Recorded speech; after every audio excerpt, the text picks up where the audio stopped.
Knowledge by Arun sir YouTube channel पर और AB competition classes पर आप सभी का स्वागत है। जैसा कि आप सभी लोगों को मालूम होगा कि हमारी ऐप भी आ चुकी है एबी कंपटीशन क्लासेस के नाम से।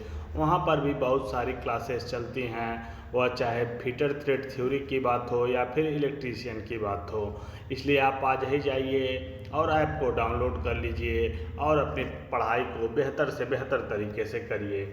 आइए आज हम शुरू करने वाले हैं। जैसे हमने आपको बताया था कि निम्मी की जो बुक्स होती हैं वहाँ से बहुत सारे प्रश्न आपकी परीक्षाओं में सीधे पूछे जाते हैं, इसलिए हमने निम्मी के बुक्स का निचोड़ पढ़ाने की बात करी थी। आइए हम शुरू करते हैं। सबसे पहला जो लेसन है आपका वह होगा सेफ्टी। कौन सा लेसन होने वाला है? सबसे पहला लेसन आपका सेफ्टी की हम बात करेंगे, यानी कि सुरक्षा। सबसे पहला लेसन जो होता है किसी भी ट्रेड के लिए सबसे ज़रूरी जो टर्म होता है वह हमारा सेफ्टी का होता है। यहाँ से आपकी परीक्षाओं में बहुत सारे प्रश्न पूछे जाते हैं। आइए देखते हैं सेफ्टी। सबसे पहले दुर्घटना क्या होती है? सामान्यतः दुर्घटना जो होती है अपने आप नहीं होती है, इनके पीछे कोई कारण होता है। अधिकांश दुर्घटना को टाला जा सकता है। अच्छे शिल्पकार के पास विभिन्न सुरक्षा के पूर्व उपाय की जानकारी है। वह स्वयं को अपने साथ ही कारीगरों तथा उपकरण को क्षति होने से बचा सकता है। इसके लिए प्रत्येक व्यक्ति को सुरक्षा के नियमों का पालन करना चाहिए। देखिए, बिल्कुल सही बात कही गई है कि दुर्घटना क्या होती है अपने आप नहीं होती है, हमारी कमी के कारण क्या होती है दुर्घटना होती है। कुछ ऐसा हम काम कर देते हैं जो हमें नहीं करना चाहिए, जिसके कारण दुर्घटना हो जाती है। इसीलिए क्या होती है दुर्घटना क्या होती है? और एक अनियोजित होती है, असमय होती है, क्योंकि दुर्घटना को होने से पहले हमें उसका पूर्वानुमान नहीं लगा पाते हैं कि कब दुर्घटना हो जाएगी। लेकिन जो हमें प्रिकॉशंस दी जाती हैं, सावधानियां दी जाती हैं, अगर हम सुरक्षा के नियमों का पालन करते हैं तो दुर्घटना को हम टाल सकते हैं 100%। आइए अब देखते हैं। सबसे पहले आपके स्क्रीन के सामने एक फिगर दिखाई दे रहा होगा। सबसे पहले आइए इस फिगर के बारे में हम जान लेते हैं। यहाँ पर देखिए, आपके अगर किसी भी वर्कशॉप में आप कर रहे हैं, काम कर रहे हैं, या फिर किसी कंपनी में काम कर रहे हैं, तो इस बात को आपको ध्यान देना होगा कि आपके जो बाल होने चाहिए छोटे होने चाहिए, शॉर्ट हेयर होने चाहिए, लॉन्ग हेयर नहीं होने चाहिए, लंबे बाल नहीं होने चाहिए, क्योंकि लंबे बाल चलती हुई मशीनों में फंस सकते हैं और दुर्घटना का कारण बन सकता है। दूसरा है हमारा स्लीव टाइटली रोल्ड। उसके बाद देखिए यहाँ पर क्या दिया हुआ है, हमारा स्लीव कैसा होना चाहिए? टाइटली रोल्ड होना चाहिए, यानी कि अगर स्लीव अपने बाह को, यानी कि आप अगर फुल बाजू के आप शर्ट को पहने हैं तो वह क्या होना चाहिए? अच्छी तरह से लपेटा हुआ होना चाहिए। उसके बाद आइए देखते हैं बटन्स क्या होने चाहिए? मिसिंग नहीं होने चाहिए। यहाँ पर देखिए साफ साफ लिखा हुआ है बटन मिसिंग नहीं होने चाहिए। इसी तरह से यहाँ पर शार्प टूल्स को नहीं रखना है। एक एक बात को यहाँ से आप लोग ध्यान पूर्वक देख लीजिएगा, क्या करना है क्या नहीं करना है। यानी कि आपको देखिए सबसे नीचे दिखाई दे रहा होगा राइट एंड सेफ, यानी कि यह वाला जो काम है वह सही है और सुरक्षित है, और इधर वाला जो काम आप कर रहे हैं यानी कि इस साइड वाला काम रॉन्ग है और असुरक्षित है। जैसे कि इधर देखिए क्या लिखा हुआ है, होल्स इन पॉकेट। अगर आप पॉकेट्स में क्या है आपके होल है तो ऐसा नहीं होना चाहिए। लूज कप्स, यानी कि ये आपकी जो शर्ट की बाजुएं होती हैं वह लूज नहीं होनी चाहिए। बटन मिसिंग नहीं होना चाहिए। शार्प टूल्स को अपने पॉकेट में नहीं रखना चाहिए। और उसके बाद देखिए सबसे नीचे क्या लिखा हुआ है, ओवरऑल्स टू लॉन्ग, यानी कि ओवरऑल जो होते हैं, यानी कि आपका सेफ्टी के अंतर्गत एक महत्वपूर्ण चीज़ आती है, वो एक जिसे हम ओवरऑल बोलते हैं, यानी कि आपके पूरे शरीर की सुरक्षा उस कपड़े से हो जाती है, उसी को हम क्या बोलते हैं? ओवरऑल बोलते हैं। तो वही बोला जा रहा है ओवरऑल टू लॉन्ग, यानी कि ओवरऑल पूरी तरह से लंबी नहीं होनी चाहिए कि वह नीचे बार बार टच करे। ठीक है, तो ही दिखा गया। इधर वाला काम बिल्कुल सही है, यानी कि शॉर्ट हेयर होना चाहिए, यानी कि आपके बाल छोटे होने चाहिए। आपका स्लीव क्या होना चाहिए? टाइटली रोल्ड होना चाहिए। बटन प्रॉपरली अपने स्थान पे लगे होने चाहिए और बंद होने चाहिए। ओवरऑल जो होगा आपका करेक्ट और सही होना चाहिए और सेफ्टी बूट्स आपको पहनना चाहिए। यानी कि आपको एक साइड में आप कह सकते हैं इस प्रकार से कि इधर जितना चीज़ आपको दिखाया गया है सही है, इधर वाली जो चीज़ें हैं गलत हैं। यानी किस प्रकार से आपको किसी भी वर्कशॉप में जाने से पहले काम नहीं करना है। यहाँ से भी प्रश्न पूछे जाते हैं, सीधे दे देगा आपको परीक्षा में है कि क्या सही है और क्या गलत है, तो आप इसे जरूर याद रखिएगा इस फिगर को। आइए आगे हम देखते हैं वर्कशॉप में सुरक्षा को मुख्यतः कितने श्रेणी में बांटा गया है। मोस्ट इम्पॉर्टेंट है, क्वेश्चन पूछा जाता है कि सेफ्टी जो होती है कितने प्रकार की होती है। तो सेफ्टी हमारी मुख्यतः जो होती है 3 प्रकार की होती है। यानी कि सेफ्टी को हम कितने भागों में बांटते हैं, सेफ्टी को हम 3 भागों में बांटते हैं। पहला हमारा होता है स्वयं की सुरक्षा। क्या होता है स्वयं की सुरक्षा, यानी कि जिसे हम सामान्य सुरक्षा या जनरल सुरक्षा भी कहते हैं। जैसे कि हमारा क्या दिखा हुआ है, स्वयं की सुरक्षा यानी कि पर्सनल सेफ्टी हमारा होता है सबसे पहला। और दूसरा क्या होता है हमारा सामान्य और जनरल सुरक्षा। और तीसरा जो होता है हमारी मशीनों की सुरक्षा। यानी सबसे पहला क्या होगा हमारा स्वयं की सुरक्षा याद रखेंगे, यानी कि अपनी पर्सनल सेफ्टी के बारे में। उसके बाद सामान्य और जनरल सुरक्षा, तीसरा हमारा मशीनों की सुरक्षा से संबंधित है। आइए देखते हैं सामान्य सुरक्षा के अंतर्गत क्या आता है। यानी कि जो सामान्य सुरक्षा है, फर्श, फ्लोर तथा गैलरी गैंगवे को साफ एवं स्वच्छ रखें। यानी कि आप जहाँ पे काम कर रहे हैं वहाँ का फर्श है यानी कि फ्लोर जो होना चाहिए वह साफ और स्वच्छ होना चाहिए। वर्कशॉप में सावधानी से चलना चाहिए, दौड़ना नहीं चाहिए, यह भी बात ध्यान रखना है। और चालू हालत में मशीन को छोड़ कर ना जाएं। यानी कि आप कहीं जा रहे हैं, मान लीजिए वॉशरूम जा रहे हैं या फिर कैंटीन एरिया में जा रहे हैं, तो किसी भी मशीन को चलती अवस्था में छोड़ के नहीं जाना चाहिए, उसे ऑफ करके जाना चाहिए। किसी भी उपकरण या मशीन को न छुएं, न चलाएं जब तक कि क्या लिखा हुआ है, जब तक कि आपको ऐसा करने के लिए अधिकृत न किया गया हो। यानी किसी भी मशीन को आपको नहीं चलाना है, अगर आपको उस मशीन को चलाने की परमिशन है तभी आप उस मशीन को चलाएंगे। और उसके बाद दिया हुआ लटके हुए भार के नीचे न चलें। यानी कि जो ओवरहेड क्रेन सामान लेके जाती हैं वहाँ के उसके नीचे आपको नहीं चलना है। कार्य करते समय व्यवहारिक मजाक ना करें। कार्य करते समय अगर आप काम कर रहे हैं तो सीरियस होकर काम करें, किसी प्रकार का मजाक ना करें। जॉब के लिए सही टूल्स का उपयोग करें। यानी जॉब जो होगा, आप जॉब बना रहे हैं तो उसके लिए सही टूल्स का उपयोग करना है। टूल्स को सही स्थान पर रखना है, यानी कि टूल्स को जहाँ से उठाए, कोई भी टूल्स है हमारा, जैसे मार्किंग टूल हुआ, हमारा प्रिसीजन इंस्ट्रूमेंट्स हुए, या फिर हमारा स्ट्राइकिंग टूल हुआ, या फिर चेकिंग टूल हुआ, जिस टूल्स को जिस एरिया से उठाना है वहीं पर रख देना है। फैले हुए तेल को तुरंत पोंछ देना है। अगर हमारा तेल फैला हुआ है तो या फिर वहाँ पे हम साडस्ट गिरा देंगे, यानी कि लकड़ी का बुरादा गिरा के उसे क्या करेंगे, सुखा देंगे, या फिर उसे तुरंत पोंछ देंगे। आगे आइए देखते हैं, घिसे हुए क्षतिग्रस्त टूल को क्या करेंगे, तुरंत बदल देंगे। कंप्रेस्ड एयर हवा को अपनी तरफ या अपने कारीगर की तरफ न डालें। यानी कि कंप्रेस्ड एयर जो होती है उसे अपने पास में नहीं छोड़ना है। यह सुनिश्चित कर लें कि वर्कशॉप में पर्याप्त उजाला हो। मशीन की सफाई तभी करें जब मशीन चालू हालत में ना हो। अगर हमें मशीन की सफाई करनी है उसी हालत में हम कर सकते हैं जब मशीन चालू हालत में ना हो। उसके बाद धातु की छीलन को साफ करें। उसके बाद मशीन को चालू करने से पूर्व उसकी पूर्ण जानकारी प्राप्त कर लें। अगर कोई भी मशीन है उसकी बुक्स होती हैं, उसके बारे में पूरी जानकारी प्राप्त कर लें, कैसे इस मशीन के में क्या होता है। यह हमारी क्या थी, सामान्य सुरक्षा के अंतर्गत थी। यानी साधारण सुरक्षा के अंतर्गत इतनी बातें आपको याद रखनी है। क्वेश्चन पूछा जा सकता है, निम्न में से कौन सी जो सेफ्टी होती है वह स्वयं की सुरक्षा या फिर साधारण सुरक्षा, सामान्य सुरक्षा या फिर मशीन की सुरक्षा के अंतर्गत आता है। तो एक एक पॉइंट आपको ध्यान रखना होता है। आइए अब आगे हम देखते हैं, अगला क्या है, स्वयं की सुरक्षा यानी पर्सनल सेफ्टी। अब किसके बारे में बात हो रही है, पर्सनल सेफ्टी के बारे में बात हो रही है।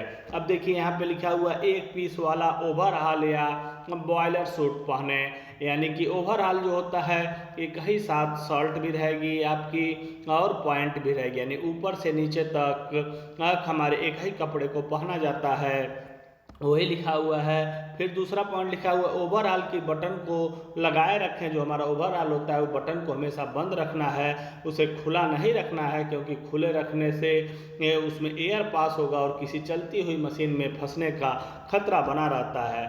टाई तथा स्कार्फ का उपयोग न करें, यानी कि आपको टाई तथा स्कार्फ लगाकर किसी भी मशीन पर काम नहीं करना है। कोहनी के ऊपर तक बाहें रोल या मोड़ कर रखें, यानी कि कोहनी के ऊपर तक, यानी कि आपकी जो एल्बो होती है उसके ऊपर तक अपने शर्ट को क्या करना है, मोड़ के रखना है, वो भी टाइट कंडीशन में मोड़ कर रखना है। सुरक्षित जूते, बूट या गागल्स, चश्मा पहने, यानी कि जो हमारे सेफ्टी शूज आपको मिलते हैं, सेफ्टी गागल्स मिलते हैं, उसको हमेशा पहन के रखना है।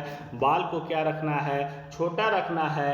अंगूठी, घड़ी या चैन का प्रयोग नहीं करना है। मशीन पर कभी झुकना नहीं है। शीतक में हाथ ना धो, यानी कि जो कूलेंट्स होते हैं, यानी कि वर्कपीस जब काम करते करते बहुत ज़्यादा गर्म हो जाते हैं तो हम कूलेंट का उपयोग करते हैं। उसी की बात कर रहा है कि शीतक में कभी हमें हाथ को नहीं धुलना है, क्योंकि इसमें खतरनाक रसायन होते हैं। चलती मशीनों से गार्ड को अलग ना करें, यानी कि मशीन को जब चलती कंडीशन में है गार्ड लगे होते हैं, यानी कि उनके सुरक्षित आवरण लगाए जाते हैं, उसको क्या करना है, अलग नहीं करना है। टूटे हुए चिप या टूल का उपयोग नहीं करना है। मशीन को तब तक चालू ना करें जब तक वर्कपीस मजबूती से ना पकड़ा हो, यानी कि जब वर्कपीस प्रॉपरली होल्ड हो जाता है मशीन्स में तभी हम क्या करने उसको पकड़ेंगे। और आगे आइए देखते हैं।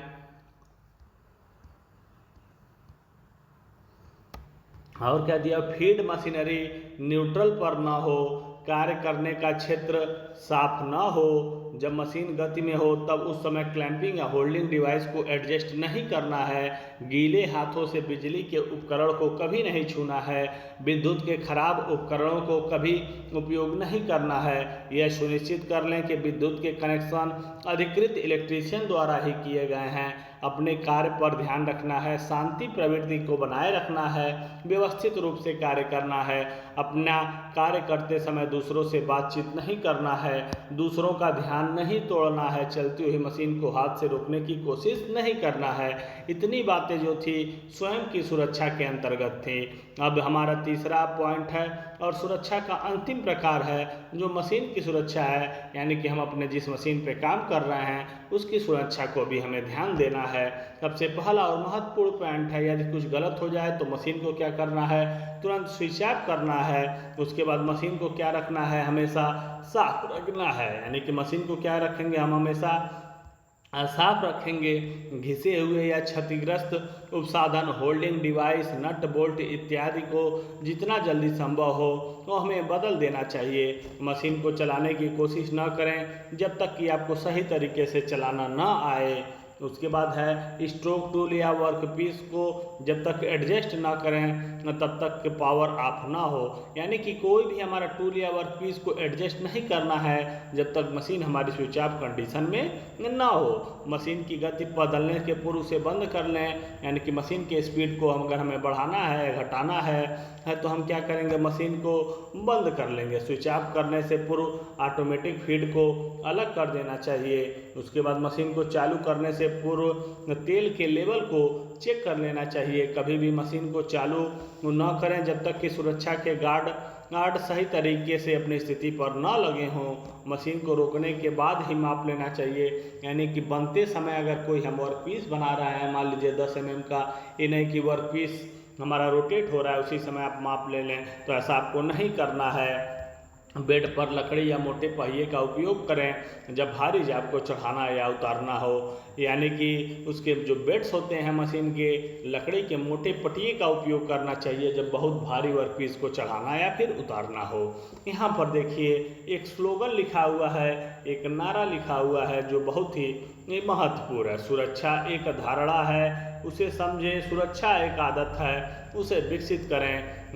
यानी कि यह एक स्लोगन लिखा हुआ है सुरक्षा के बारे में, सेफ्टी के बारे में। अब आगे आइए हम बढ़ते हैं, आगे और कौन कौन से महत्वपूर्ण पॉइंट दिए हुए हैं यहाँ से देखिए। यह है सॉफ्ट स्किल के बारे में। सॉफ्ट स्किल से क्वेश्चन कम पूछा जाता है, लेकिन आपको जानना चाहिए। हम मिला जुला कर आपको बता देते हैं सॉफ्ट स्किल क्या है। सॉफ्ट स्किल एक टर्म होता है जिसका संबंध व्यक्ति से होता है जो किसी फर्म या कंपनी में मान लीजिए काम कर रहा है, तथा उसका इमोशन इंटेलिजेंसी क्वेट यानी कि EQ जैसे बातचीत करने का उसका तरीका क्या है, किस प्रकार से बातचीत कर रहा है, किस भाषा का प्रयोग कर रहा है, उसकी आदतें क्या हैं, उसके मित्रता का किस प्रकार का भाव रख रहा है, दूसरे व्यक्ति को के साथ उसका आचरण कैसा है, यह सभी सॉफ्ट स्किल के अंतर्गत आती हैं। यानी कि इस सॉफ्ट स्किल में आप मिला जुला कर सकते हैं जो कंपनी में हम काम कर रहे हैं, यानी कि हमारे बातचीत करने का ढंग क्या है, हमारी भाषा किस प्रकार का हम उपयोग कर रहे हैं, हमारी आदतें क्या हैं, मित्रता भाव क्या हैं, दूसरे व्यक्तियों के साथ हम आचरण कैसा करते हैं, यह सभी सॉफ्ट स्किल के अंतर्गत आते हैं। यही बातें लिखी गई हैं। यहाँ से आपके क्वेश्चन बहुत ही कम बनते हैं। देखिए यहाँ पर कॉमन कुछ सॉफ्ट स्किल लिखा गया है। दृढ़ व्यावसायिक नैतिकता, सकारात्मक प्रवृत्ति, अच्छा संप्रेषण कौशल, पारस्परिक कौशल और बहुत प्रकार के दिए हुए हैं। प्रबंधन क्षमताएं, समस्या समाधान कौशल, सामूहिक कार्य, सूत्रपात्र विप्रेरण, आत्मविश्वास, निष्ठा, आलोचना, लचीलापन और अनुकूलशीलता और दबाव में सही रूप से कार्य करना। यहाँ से क्वेश्चन कम बनते हैं, यह बहुत ही मोस्ट इम्पॉर्टेंट नहीं है। अब आइए हम आपको बताते हैं बहुत ही मोस्ट इम्पॉर्टेंट यहाँ से आपके क्वेश्चन बनते हैं PPE से। यानी PPE क्या होता है? Personal protective equipment. सबसे पहला आपको ध्यान रखना है PPE का फुल फॉर्म क्या होता है। तो PPE का जो हमारा फुल फॉर्म होता है पर्सनल प्रोटेक्टिव इक्विपमेंट होता है, यानी कि विशेष व्यक्तिगत सुरक्षात्मक उपकरण। यानी कि हम जिसके जैसे कि हमारा सेफ्टी हेलमेट्स हो गया, गॉगल्स हो गया, हमारे शूज हो गए, हमारे एप्रन हो गए, इस प्रकार से यह सभी किसके अंतर्गत आते हैं? हमारे पर्सनल प्रोटेक्टिव इक्विपमेंट के अंतर्गत आते हैं। आइए यहाँ पर देखते हैं क्या लिखा हुआ है। कर्मचारी द्वारा उपकरण, औजार, कपड़े जो पहने या उपयोग किए जाते हैं वही आखिरी सहारा होता है उनको खतरा से रक्षा हेतु कार्यस्थल पर। यानी कि जो हम अपना कर्मचारी जो उपयोग कर रहा है उपकरण, औजार या फिर कपड़ा, वही हमारा आखिरी सहारा है उनको खतरों से लड़ने के लिए उनके कार्यस्थल पर।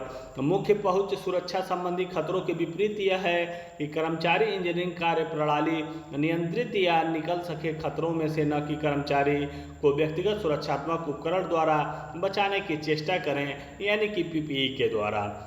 आपको बस इतना सबसे महत्वपूर्ण बात आपको याद रखनी है PPE में। PPE का फुल फॉर्म क्या होता है? पर्सनल प्रोटेक्टिव इक्विपमेंट, यानी कि विशेष व्यक्तिगत सुरक्षात्मक उपकरण। और इसमें अंतर्गत क्या क्या आते हैं देखिए यहाँ पर वर्गीकृत किया गया है इसको दो भागों में। गैर स्वास्थ्य समझें यानी कि नॉन रेसिपिरेटरी, और हमें स्वास्थ्य संबंधी। यानी कि नॉन रेसिपिरेटरी में क्या है? इसका उपयोग बॉडी के बाहरी इंजीनियर यानी कि जैसे कि सिर की सुरक्षा हो गया, आँख हो गया, चेहरा हो गया, हमारी हाथ हो गई, हमारी भुजा हो गई, हमारी पैर हो गई, यानी दूसरे बॉडी के भागों की सुरक्षा गैर स्वास्थ्य संबंधी का प्रयोग किया जाता है। और रेसिपिरेटरी में क्या क्या आता है? इसका प्रयोग प्रश्वसन, हवा को दूषित करने की सुरक्षा के स्वास्थ्य संबंधी का उपयोग करते हैं। यानी कि याद रखिएगा नॉन रेसिपिरेटरी में क्या आ रहा है? जो हमें हमारी बॉडी के बाहरी इंजरी यानी कि बाहरी भागों में जैसे सिर की सुरक्षा हो गई, आँख की हो गई, चेहरे की हो गई, हाथ की हो गई, पैर की हो गई, शरीर की सुरक्षा हो गई, नॉन रेसिपिरेटरी में आ रहा है। और हमारा रेसिपिरेटरी यानी कि श्वसन से संबंधित, यानी कहीं जहरीले गैस से हमें निकलना है तो हमें क्या करना है, इस प्रकार की बात रेसिपिरेटरी के अंतर्गत आएगा, यानी कि स्वास्थ्य संबंधित के अंतर्गत आएगा। आइए देखते हैं PPE के बारे में। यह बहुत ही मोस्ट इम्पॉर्टेंट टेबल है, आप लोग इसे याद रखिएगा, बिल्कुल ही याद रखना है आप लोगों को, स्टार पॉइंट है, क्योंकि यहाँ से एक परीक्षा में सीधे पूछ दिया था PPE 4 नंबर पे क्या आता है। यानी कि पीपीई 4 नंबर पे भुजाएं तथा हाथ की सुरक्षा याद आती हैं। यानी कि इस प्रकार से आपको पीपीई को हो सके तो 8 सीरियल नंबर जो होते हैं आपको क्रम से याद रखना चाहिए। यानी कि पीपीई 1 क्या है, यानी कि पर्सनल प्रोटेक्टिव इक्विपमेंट 1 क्या है, 2 क्या है, 3 क्या है, 4 क्या है, 5 क्या है, 6 क्या है, 7 क्या है और 8 क्या है। यह मजाक की बात नहीं है, क्वेश्चन पूछा गया है, इसलिए इस बात को आपको सीरियस होकर ध्यान देना है। पीपीई के पे फर्स्ट पे क्या आता है, पीपीई फर्स्ट पे हमारा हेलमेट आता है, यानी कि जिससे हमारे सिर की सुरक्षा होगी। पीपीई 2 पे सुरक्षित जूते आते हैं जिससे हमारे पैरों की सुरक्षा होगी। पीपीई 3 स्वास्थ्य संबंधी उपकरण आते हैं। पीपीई 4 पर भुजाएं तथा हाथ की सुरक्षा आती हैं। पीपीई 5 पर आँख तथा चेहरे की सुरक्षा आती है। पीपीई 6 पर सुरक्षात्मक कपड़े तथा पूरा कवर आता है। पीपीई 7 पर कानों की सुरक्षा आती है। पीपीई 8 पर सुरक्षा बेल्ट और उपकरण आते हैं।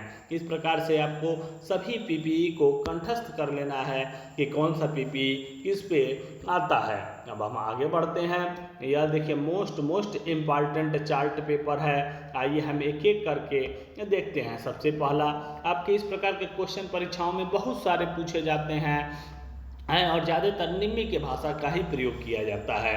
यानी कि वस्तुओं का गिरना, वस्तु के विपरीत आकर्षण, छींटे उड़ना, यह हमारा चित्र की अगर यही आपको बना दिया गया फिगर और यह पूछा गया किसका है तो यह हमारा सेफ्टी हेलमेट का है। यानी कि वस्तुओं को गिरने से बचाएगा, वस्तुओं के विपरीत अधिक आकर्षण से बचाएगा, छींटे उड़ने से भी हमारी सुरक्षा करेगा।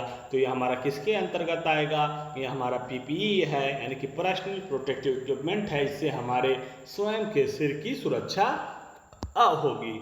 आइए दूसरा देखते हैं। दूसरे में आपको फिगर में क्या दिखाई दे रहा है, यह हमारा सेफ्टी शूज है। क्या है, सेफ्टी शूज हैं। सेफ्टी शूज के आगे क्या लगा होता है कि स्टील का टो लगा होता है। अगर बहुत भारी वस्तुएं भी गिर जाती हैं तो हमारे पैर पर कोई नुकसान नहीं होगा। अब देखिए यह हमें गर्म छींटे उड़ने से बचाएगा, वस्तुओं को गिरने से बचाएगा, गीले स्थान पर कार्य करने के लिए सक्षम करेगा।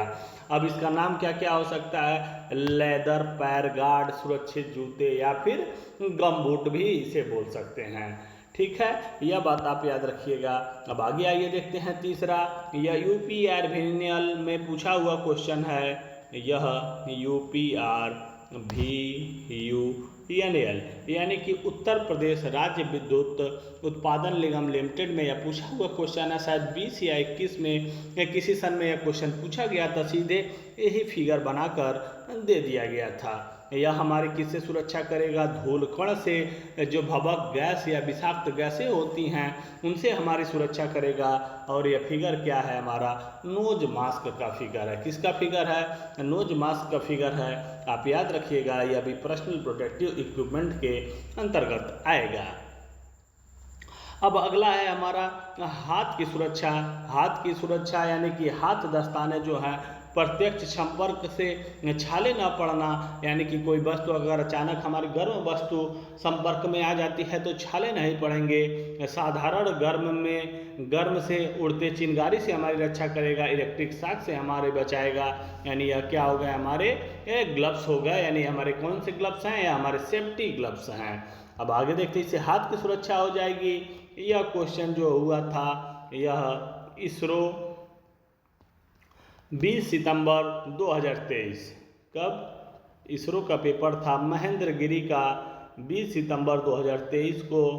और यह 12:30 से 2:30 बजे वाले शिफ्ट में यह क्वेश्चन पूछा गया था। यानी कि उड़ते हुए धूल के कण से, अल्ट्रा वायलेट रेस से, IR रेस से हमारी सुरक्षा क्या करेगा। ऑप्शन में आपका दिया हुआ था चश्मा। क्या दिया हुआ था ऑप्शन में, चश्मा थे, अन्य 3 और ऑप्शन थे, तो यही हमारा बिल्कुल सही आंसर हो जाएगा।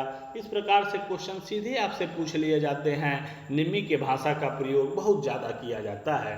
यानी कि अगर हमें उड़ते हुए धूल के कण से बचना है, अल्ट्रा रेस से बचना है, IR रेस से बचना है या फिर गर्म उच्च श्रेणी के विजुअल से बचना है, तो किस पीपीई का उपयोग करेंगे। उस पीपीई को हम चश्मा बोल सकते हैं, चेहरा कवच बोल सकते हैं, विकिरण, सिर कवच, हाथ कवच, मतलब इतने पीपीई का प्रयोग हम कर सकते हैं। तो जिस प्रकार का क्वेश्चन आएगा उसी प्रकार से हमें आंसर देना है। यह हमारी आंखों की सुरक्षा के लिए, यानी कि हमारा सेफ्टी गॉगल्स बनाया गया है। अब अगला है हमारा, इसे हम हैंड स्क्रीन बोलते हैं, यह भी याद रखिएगा। यह क्या है हमारा, बिल्डिंग का, जब हम बिल्डिंग करते हैं अल्ट्रावायलेट जो किरणें निकलती हैं उससे बचने के लिए हम बिल्डिंग हैंड स्क्रीन का उपयोग करते हैं। यह देखिए चेहरे की सुरक्षा, यह देखिए हमारा बना हुआ है, देखिए ये दो प्रकार के हैं, यह हमारा हैंड स्क्रीन होता है और यह हमारा जो नीचे बना हुआ है बिल्डिंग हेलमेट बोलते हैं, इसे सिर में डायरेक्ट पहन लिया जाता है। यह हाथ से चलाया जाता है और मन हाथ से पकड़ के इसके काम करते हैं, और यह हेलमेट की तरह बना होता है, इसको डायरेक्ट हम अपने सर में लगा लेते हैं। तो चित्र को भी याद रखिएगा, अगर हाथ पकड़ने के लिए बना हुआ है तो हैंड स्क्रीन हो जाएगा, और फिर अगर पीछे से आपको एडजस्टमेंट दिखाई दे रही है कि सिर में हम लगा सकते हैं तो बिल्डिंग हेलमेट हो जाएगा। अब आइए इसमें देखते हैं हमारी कैसे कैसे रक्षा करेगा। उड़ती हुई चिंगारी से, बिल्डिंग से, ग्राइंडिंग से, बिल्डिंग के समय असाधारण छोटे ऐसे चेहरे की रक्षा करेगा, अल्ट्रावायलेट रेज से हमारी ये रक्षा करेगा। अब आइए आगे देखते हैं, यह वाला क्या है हमारा, कान मफ होता है, इसे हम कान प्लग बोलते हैं, यानी कि बहुत उच्च साउंड से हमें बचाता है, इससे हमारी कानों की सुरक्षा होती है। याद रखिएगा, यह वाला जो आपको, यह वाला क्या है, कान का प्लग है, यह वाला कान का मफ है, यह हमारे उच्च शोर क्षेत्र से बचाता है, इसे हम कान प्लग तथा कान मफ पीपी के नाम से जानते हैं। अब देखिए हमारे सिर की सुरक्षा के लिए इसी को हम ओवरऑल बोलते हैं या फिर लेद एप्रन बोला जाता है। ठीक है, ये देखिए यहाँ पर पूरा चित्र आपको दिखाया गया है पूरे एप्रन का, यह क्या हो जाएगा हमारा एप्रन हो जाएगा। इतनी बातें आपको याद रखनी है। यह चित्र जो है बहुत ही मोस्ट इम्पॉर्टेंट है, आपकी परीक्षाओं में यहाँ से सीधी तरह से क्वेश्चन बनते हैं, यानी कि पीपीई से, यानी कि पर्सनल प्रोटेक्टिव इक्विपमेंट से। अब हम बात करेंगे फर्स्ट एड की, यानी कि प्राथमिक चिकित्सा की। प्राथमिक चिकित्सा में आप लोगों को मालूम है, एक्सीडेंट अगर होता है, एक्सीडेंट होने से पहले प्राथमिक उपचार बहुत ज़रूरी होता है।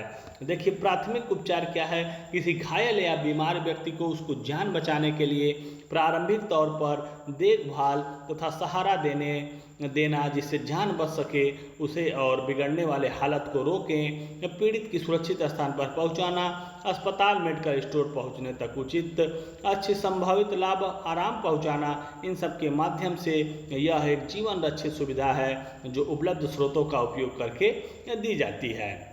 यानी कि फर्स्ट एड होता है। यहाँ से बहुत सारे आपके प्रश्न बनते हैं जो इम्पॉर्टेंट हैं, हम उसकी ही बात करेंगे, पूरी किताब को पढ़ने की कोई ज़रूरत नहीं है। यहाँ पर देखिए फर्स्ट एड को आपको बस इतना समझ लेना है कि फर्स्ट एड क्या है, यानी कि प्राथमिक चिकित्सा। अगर कोई एक्सीडेंट हो गया तो शुरू में जो हम दवा करते हैं अपने आप से, उसी को हम फर्स्ट एड बोलेंगे। यानी कि आपका एक्सीडेंट हुआ तो उसको कुछ दवा देना ताकि वो अस्पताल तक आसानी से पहुंच सके, या फिर उसका मरहम पट्टी यही करना इसके अंतर्गत आता है। यहाँ से आपका जो सबसे महत्वपूर्ण है पूछा जाता है, ABC क्या होता है, यानी कि फर्स्ट एड में ABC क्या होता है। तो फर्स्ट एड में ABC में ए जो हमारा होता है एयरवे होता है। क्या होता है फर्स्ट एड में ABC में, ए हमारा एयरवे होता है, बी हमारा ब्रीथिंग होता है, बी क्या होता है ब्रीथिंग होता है, सी हमारा सर्कुलेशन होता है, सी क्या होता है सर्कुलेशन होता है। यानी आपको याद रखना है कि फर्स्ट एड के ABC में ए हमारा एयरवे होता है, बी हमारा ब्रीथिंग होता है, सी हमारा सर्कुलेशन होता है। यह भी बहुत ही मोस्ट इम्पॉर्टेंट है। यहाँ पर देखिए सबसे पहले यहाँ लिखा हुआ है प्राथमिक चिकित्सा में ABC या फर्स्ट एड, यानी ए से क्या होता है वायु मार्ग यानी कि एयरवे, बी से ब्रीथिंग यानी कि श्वसन, और सी से सर्कुलेशन यानी कि परिसंचरण। अगर आपको हिंदी कठिन लग रही है तो इंग्लिश को भी पढ़ सकते हैं।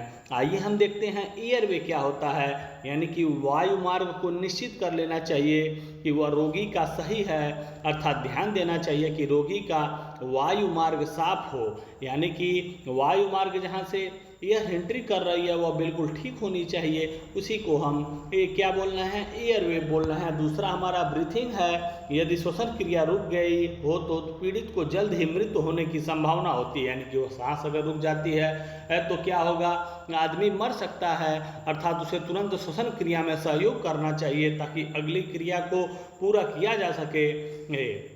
यह हो गया हमारा श्वसन। तीसरा हो गया हमारा परिसंचरण, यानी कि रक्त परिसंचरण द्वारा व्यक्ति जीवित रहता है। अतः प्राथमिक उपचारकर्ता को सीपीआर पद्धति के द्वारा इसका प्रशिक्षण प्राप्त होना चाहिए। सीपीआर की जो चर्चा है सीआरपी की, ये आगे हम करेंगे। यह क्या लिखा हुआ है, यह कौन से टर्मिनोलॉजी का उपयोग किया गया है, आप अभी बस इतना जानिए। एबीसी में ए क्या होता है, एयरवे, यानी कि हिंदी में उसे वायु मार्ग बोलेंगे।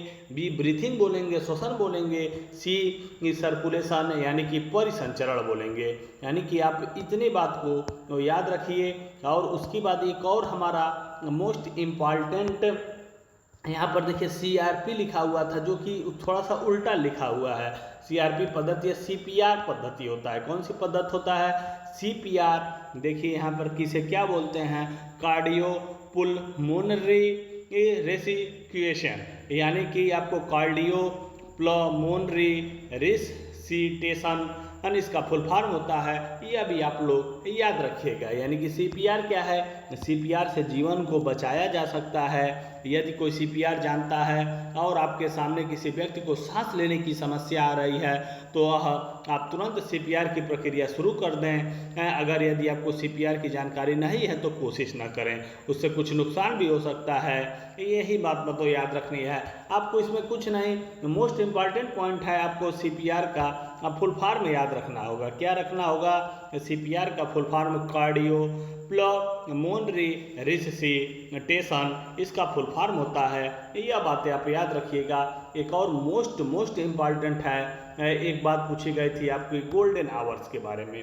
अब की बार भी यह इसरो का क्वेश्चन है। यानी कि इसरो वो जो 20 सितंबर 2023 को पेपर हुआ था, 20 सितंबर 2023 को किसका पेपर हुआ था, इसरो महेंद्र गिरी का पेपर हुआ था।